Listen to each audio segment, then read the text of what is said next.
ಇದು ಕುಟುಂಬದ ಪಕ್ಷನ ಇದು? ಸಿದ್ದರಾಮಯ್ಯರ ಮನೆ ಹತ್ರ, ಡಿ ಕೆ ಶಿವಕುಮಾರ್ ಮನೆ ಹತ್ರ, ಇಲ್ಲ ಮತ್ತಿನ್ಯಾವುದಾದ್ರು ನಾಯಕರ ಮನೆ ಹತ್ರ ಆ ವರ್ಗದ ಜನ ಹೋಗಕ್ಕೆ ಸಾಧ್ಯವಾ? ಅವ್ರ ಕಷ್ಟ ಸುಖ ಕೇಳ್ತಕ್ಕಂಥದ್ದು ಅವರಲ್ಲಿ ಆ ಒಂದು ಹೃದಯ ವೈಶಾಲ್ಯತೆ ಇದೆಯಾ? ಇದು ದೇವೇಗೌಡರಿಗೆ ಹೇಳ್ತಾ ಇದ್ರಲ್ಲ, ಈ ಪಕ್ಷ ಕುಟುಂಬ ಅಂದರೆ ಈ ರಾಜ್ಯದ 6.5-7 ಕೋಟಿ ಜನತೆ ಏನಿದ್ದೀರಿ, 7 ಕೋಟಿ ಜನತೆಯ ಕುಟುಂಬದ ಪಕ್ಷ ಇದು. ಚುನಾವಣೆಯಲ್ಲಿ ಗೆಲ್ಲಿ ಸೋಲ್ಲಿ ಜನಗಳ ಮಧ್ಯದಲ್ಲಿದ್ದೇವೆ.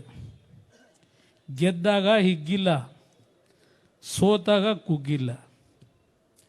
ಇವತ್ತಿಲ್ಲಿ ಕೋಲಾರದಿಂದ ಏನಾದರೂ ನಮ್ಮ ರೈತರೇನಾದರೂ ಬಂದಿದ್ದೀರಾ ಗೊತ್ತಿಲ್ಲ. ಶ್ರೀನಿವಾಸಪುರದಲ್ಲಿದ್ದೀರಾ, ಇಲ್ಲಿ ಮಾಲೂರಿನಲ್ಲಿದ್ದೀರಿ. ಶ್ರೀನಿವಾಸಪುರದಲ್ಲಿ ಕತೆ ಏನಾಗಿದೆ? ಈಗ ಮಾವಿನ ಪರಿಸ್ಥಿತಿ ಏನಾಗಿದೆ? ರಸ್ತೆಯಲ್ಲಿ ಚೆಲ್ತಾವ್ರೆ. ನಾನು 2018 ಇವರೇ ಬೆಂಬಲ ಕೊಟ್ಟಿದ್ದರಲ್ಲ, ಈ ಮಹಾನುಭಾವರುಗಳೇ, 5 ವರ್ಷ ಸರ್ಕಾರ ನಡೆಸಕ್ಕೆ ನಿಮ್ಗೆ ಬೆಂಬಲ ಕೊಡ್ತೀವಿ ಅಂತ ಹೇಳಿ ಕರ್ಕೊಂಡೋಗಿ ಕಟ್ಕ ಕುರಿ ಕಟ್ ಮಾಡ್ದಂಗೆ ಕಟ್ ಮಾಡಕ್ಕೆ ಇಟ್ಕೊಂಡಿದ್ದಾರಲ್ಲ. ನನ್ನ ಮಾಡೋ ಪ್ರಶ್ನೆನೇ ಇಲ್ಲ ಬಿಡಿ.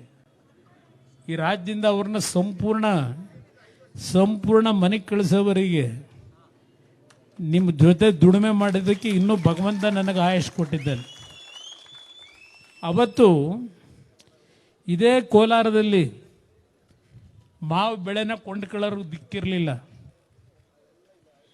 ಯಾಕೆಂದರೆ ಚಿತ್ತೂರಿನಲ್ಲಿದ್ದಂಥ ಫುಡ್ ಪ್ರೊಸೆಸಿಂಗ್ ಯೂನಿಟ್ಟು, ಪೂನಾದಲ್ಲಿದ್ದಂಥ ಫುಡ್ ಪ್ರೊಸೆಸಿಂಗ್ ಯೂನಿಟ್ನಲ್ಲಿ ನಮ್ಮ ಕರ್ನಾಟಕದ ರೈತರ ಮಾವನ್ನು ಕೊಂಡ್ಕೊಳ್ಳಿಕ್ಕೆ ತಯಾರಾಗಲಿಲ್ಲ. ಒಂದು ಕ್ಷಣ ನಾನು ಯೋಚನೆ ಮಾಡಲಿಲ್ಲ. ಅವತ್ತು ವೇದಿಕೆ ಮುಖಾಂತರ, ನನ್ನ ಮಾಧ್ಯಮದ ಸ್ನೇಹಿತರ ಮುಖಾಂತರ ನಾಡಿನ ರೈತ ಬಂಧುಗಳಿಗೆ ಹೇಳಲಿಕ್ಕೆ ಬಯಸ್ತೇನೆ,